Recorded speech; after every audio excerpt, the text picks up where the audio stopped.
मित्रांनो, मराठी करंट अफेअर्समध्ये तुम्हा सगळ्यांचं स्वागत आहे. आणि तुम्हाला जर असं वाटत असेल की एखादा देश जेव्हा दुसऱ्या देशावर आक्रमण करतो तेव्हाच तो देश उद्ध्वस्त होतो, तर तुम्ही एकाच बाजूने विचार करत आहात.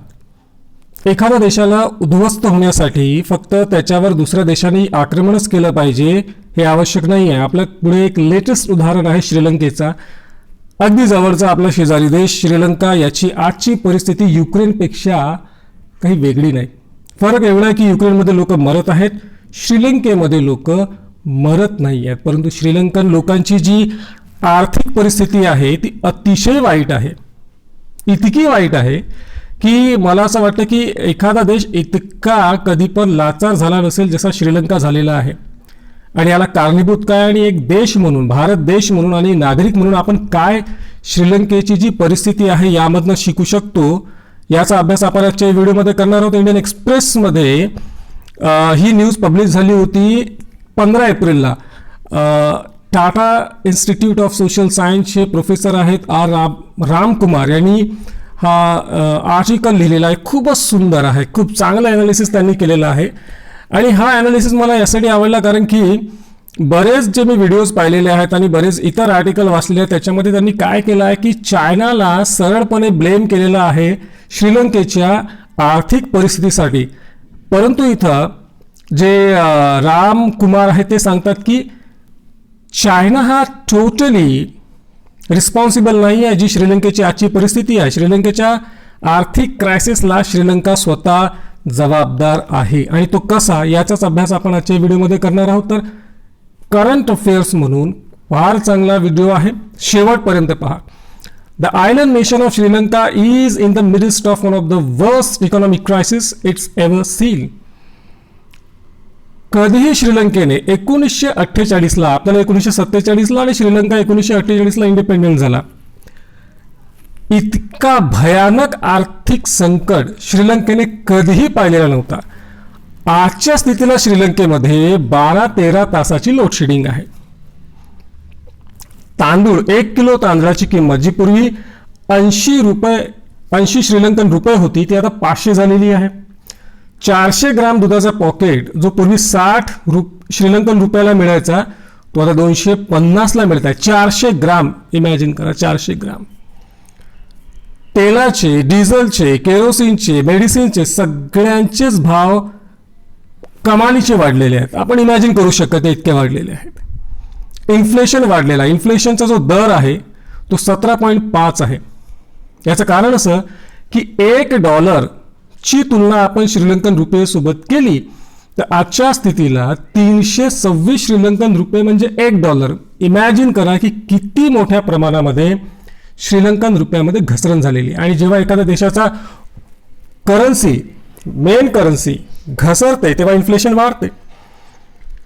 श्रीलंकेमध्ये जी स्टेट इमर्जन्सी डिक्लेअर झालेली आहे आणि जे प्रेसिडेंट आहे गोटाबाया राजपक्षे यांनी 1 एप्रिलला स्टेट इमर्जन्सी डिक्लेअर केलेली आहे. सैनिक रस्त्यावर आहेत आणि ते सगळे पेट्रोल पंप, डिझेल, केरोसिन आणि रेशनची दुकानं मॅनेज करत आहेत. मित्रांनो, ही परिस्थिती श्रीलंकेवर का आली? आता याला काही लोक ब्लेम करतात की चायना असेल. बघा इथं, why are some people blaming China? तर याचं एक सुंदर ॲनालिसिस आपल्याला जे रामकुमार आहे त्यांनी दिलेलं आहे की why are some people blaming China. United States, आता युनायटेड स्टेट इथं जिओ पॉलिटिक्स खेळत आहे. युनायटेड स्टेट्सचं असं म्हणणं आहे की चायनाची हे डेट ट्रॅप डिप्लोमसी आहे आणि चायनाच्या या डेट ट्रॅप डिप्लोमसीमध्ये श्रीलंका अडकलेला आहे आणि म्हणून श्रीलंकेमध्ये इकॉनॉमिक क्रायसिस चालू आहे. परंतु जर आपण टोटल कर्ज पाहिला तर श्रीलंकेने फक्त चायनाकडून कर्ज घेतलेला नाही, श्रीलंकेने जपानकडून सुद्धा कर्ज घेतला होता आणि श्रीलंकेने चायनापेक्षा जास्त कर्ज जपानकडून घेतलेला आहे. टोटल जो कर्ज घेतलेला आहे श्रीलंकेने त्याच्यापैकी 10% त्यांनी चायनाकडून घेतलेला आहे आणि 11% जपानकडून घेतलेला आहे. याच्यामध्ये एक फॅक्टर बघण्यासारखा आणि समजण्यासारखा आहे. चायनाची जी एक बँक आहे एक्झिम बँकने मोठ्या प्रमाणावर लोन प्रोव्हाइड केलं होतं श्रीलंकन गव्हर्नमेंटला की आम्ही तुमचा एक पोर्ट आहे एक बेट आहे हम्बनटोटा नावाचा, तो आम्ही बांधायला आम्ही तुम्हाला लोन प्रोव्हाइड करतो. तिथं पोर्ट म्हणजे तुम्हाला माहिती आहे जिथं जहाजं थांबतात, ज्याला आपण बंदर असं म्हणतो. हम्बनटोटा पोर्ट बांधण्यात आला. श्रीलंकन गव्हर्नमेंटला असं वाटलं की इथून रेव्हेन्यू जनरेट होईल, परंतु हा प्लॅन सक्सेसफुल झाला नाही. शेवटी हा एक फेल प्लॅन ठरला आणि मग एक्झिम बँकचा जो कर्ज आहे तो परत द्यायचा होता. एवढे पैसे श्रीलंकन गव्हर्नमेंटकडे नव्हते. तर मग श्रीलंकन गव्हर्नमेंटने काय केलं की हा जो बेट आहे आणि हा जो पोर्ट आहे हम्बनटोटा पोर्ट, हा 99 वर्षासाठी चायनाच्या मर्चंट ग्रुपला लीजवर देऊन दिला की तुम्ही आता 99 वर्षासाठी या पोर्टला यूज करा. हे बघा मित्रांनो, हे चायनाची जी डेट ट्रॅप डिप्लोमसी आहे याचा हा एक दुष्परिणाम आहे. परंतु इकॉनॉमिक क्रायसिसला मला असं वाटत नाही, किंवा यांनी जो आर्टिकल लिहिलेला आहे रामकुमार यांनाही असं वाटत नाही की हा कारण सर्वस्वी जबाबदार आहे. मग आपण आता बघू की कोणते कारण जे आहेत हे रिस्पॉन्सिबल आहेत श्रीलंकेच्या इकॉनॉमिक क्रायसिसला. What are the real reasons for the crisis? Post independence from the British in 1984, श्रीलंका's agriculture was dominated by export oriented crops. आपल्याला हे समजायला पाहिजे की एखाद्या देशाची आर्थिक जी परिस्थिती असते ती कशावर डिपेंड असते. इंडिया ॲग्रिकल्चर कंट्री आहे, परंतु आज इंडियाचा फार्मास्युटिकल डिपार्टमेंट, IT सेक्टर आणि बरेच इंडस्ट्रीज मोठ्या प्रमाणावर काम करत आहेत. श्रीलंकाची जी इकॉनॉमी आहे तिचा मुख्य आधार काय, ते ॲग्रिकल्चर. 1948 पासून स्वातंत्र्य मिळाल्यापासून. आणि श्रीलंका एक्सपोर्ट काय करायचा जगाला? टी, कॉफी, रबर आणि स्पायसेस. टी, कॉफी, रबर आणि स्पायसेस एक्सपोर्ट करून श्रीलंका फॉरेन करन्सी आपल्या देशामध्ये आणायचा, ज्यामुळे त्याचा फॉरेक्स रिझर्व्ह मेंटेन राहायचा. A large share of its gross domestic product came from the foreign exchange earn from exporting these crops. म्हणजे चहा, कॉफी, रबर, स्पायसेस एक्सपोर्ट करून मोठ्या प्रमाणावर जो फॉरेन एक्सचेंज होता श्रीलंकाचा तो यायचा. Over the years the country also began exporting garments. काही वर्षानंतर गार्मेंट सेक्टरमध्ये म्हणजे कापडा उद्योगामध्ये सुद्धा श्रीलंकेने बरीच प्रगती केली आणि तिथून सुद्धा फॉरेन जो करन्सी आहे ते जनरेट करू लागले. Any decline in export would come as an economic shock and put foreign exchange reserve under strain. हा सगळा खेळ जो आहे तो फॉरेक्स रिझर्व्हचा आहे, ज्याला आपण फॉरेन एक्सचेंज रिझर्व्ह असंही म्हणू शकतो. For this reason Sri Lanka frequently encounter balance of payment crisis. From 1965 onwards it obtained 16 loans from the International Monetary Fund. IMF कडून 16 वेळा लोन श्रीलंकेने घेतलेले आतापर्यंत 1965 पासून 16 वेळा लोन. बघा IMF काय करते, जेव्हा आपण एखादा देश IMF कडून लोन घेतो तेव्हा IMF त्या देशाच्या इकॉनॉमिक पॉलिसीमध्ये इंटरफिअर करते. म्हणजे तो जो देश आहे तो आपल्या मनाच्या पद्धतीने देशाच्या प्रगतीसाठी इकॉनॉमिक पॉलिसीज एक्झिक्यूट करू शकत नाही. IMF त्याच्यामध्ये इंटरफेअर करते. तरी देखील श्रीलंकेला लोन मिळत गेले, IMF देत गेला.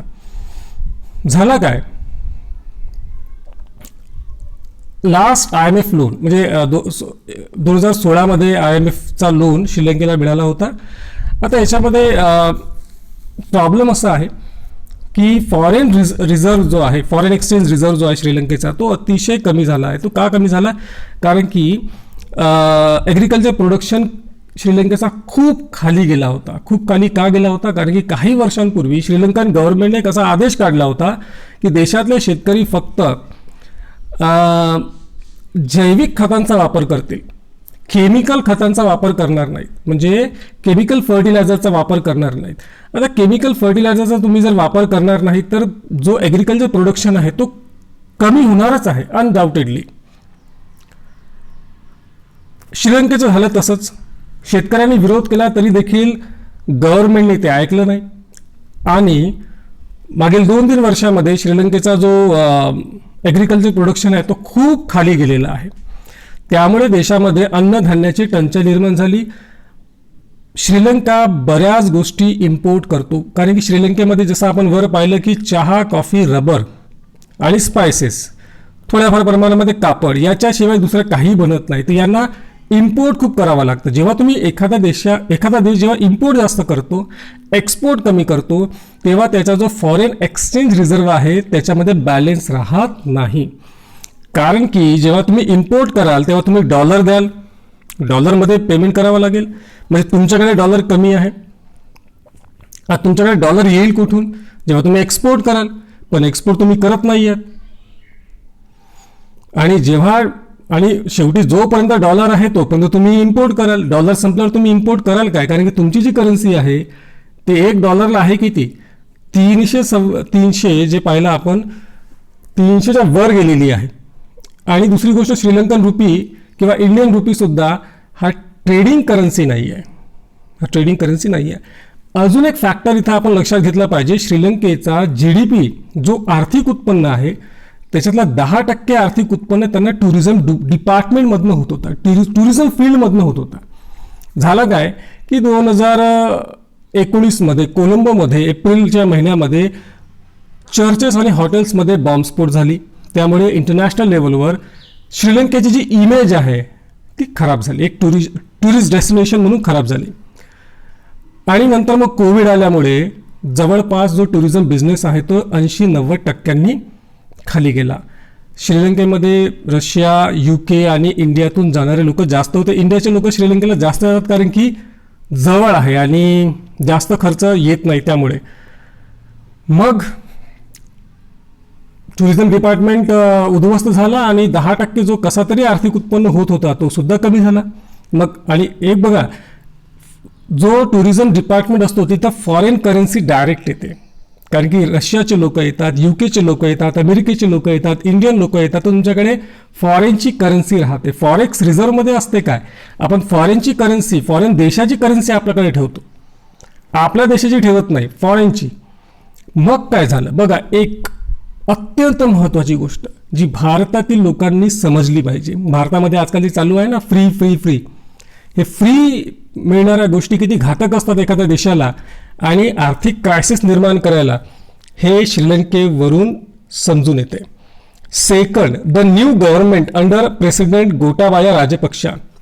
जेव्हा गोटाबाया राजपक्षा इलेक्शन लढत होते तेव्हा त्यांनी प्रॉमिसेस केले होते की आम्ही टॅक्सेस कमी करू, आम्ही टॅक्सेस घेणार नाही किंवा खूप त्याच्यामध्ये रिडक्शन करू, कमी करू. यांनी काय केलं? Irrationally cut taxes, value added tax rates were cut from 15 to 8. VAT यांनी कमी केला 15 ते 8, 15 वरून 8 वर वॅट आणला. Other indirect taxes such as the nation building tax, pay as you earn tax, economic service exchange were abolish, corporate tax rates were reduced from 28 to 24.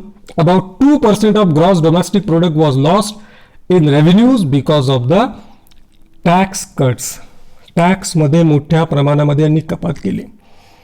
आणि टॅक्समध्ये तुम्ही जेव्हा एखादा देश कपात करतो तेव्हा देशाकडे पैसाच राहत नाही लोकांवर खर्च करण्यासाठी किंवा दुसरीकडे बिझनेस करण्यासाठी. जवळपास जो GDP आहे तो 2% कमी झाला श्रीलंकेचा. In March 2020 the COVID-19 pandemic struck in April 2021, the Rajapaksa government made another fatal mistake to prevent the drain of foreign exchange reserve. All fertilizer imports were, जसं मी तुम्हाला सांगितलं होतं, completely banned. Sri Lanka was declared 100% organic farming nation. मला असं वाटतं की यांच्याकडे chemical खतं घ्यायलाच पैसे नव्हते, त्यामुळे यांनी हा निर्णय घेतला असेल. पण हा सुद्धा घातक ठरला देशाच्या इकॉनॉमीसाठी. This policy which was withdrawn in November 2021 led to drastic fall in agriculture production and more imports became necessary. But foreign exchange reserve remained under strain. A fall in productivity of tea and rubber due to ban on fertilizers. म्हणजे फर्टिलायझर्सवर ban केल्यामुळे, chemical fertiliser ban केल्यामुळे T, चहा आणि रबरच्या प्रोडक्शनमध्ये मोठ्या प्रमाणामध्ये घट झाली. आज श्रीलंकेचा इन्फ्लेशन 17.5 आहे. तर मित्रांनो, आजही श्रीलंका इतर देशांकडे लोनसाठी बघत आहे. IMFकडे ते जाणार आहेत. आता IMF त्यांना लोन देतो की नाही देत हा त्यांचा प्रश्न आहे. परंतु श्रीलंकासारखा देश इतक्या भयानक स्थितीमध्ये येणं हे इंडिकेशन्स आहेत छोट्या छोट्या अशा सगळ्या देशांसाठी, इन्क्लुडिंग इंडिया, की भारतामध्ये सुद्धा असं भविष्यामध्ये होऊ शकते. त्यामुळे इकॉनॉमिकली आपण अलर्ट असलो पाहिजे आणि अशा काही मिस्टेक्स आपण करू नये जे श्रीलंकाने केलेल्या आहेत. तर आजच्या व्हिडिओमध्ये ही जी चर्चा केली, आशा करतो की तुम्हाला काहीतरी इथून शिकायला मिळालं असेल. पुढच्या नेक्स्ट व्हिडिओमध्ये एक चांगला ॲनालिसिस घेऊन तुमच्यापर्यंत येईल. Till then, good bye.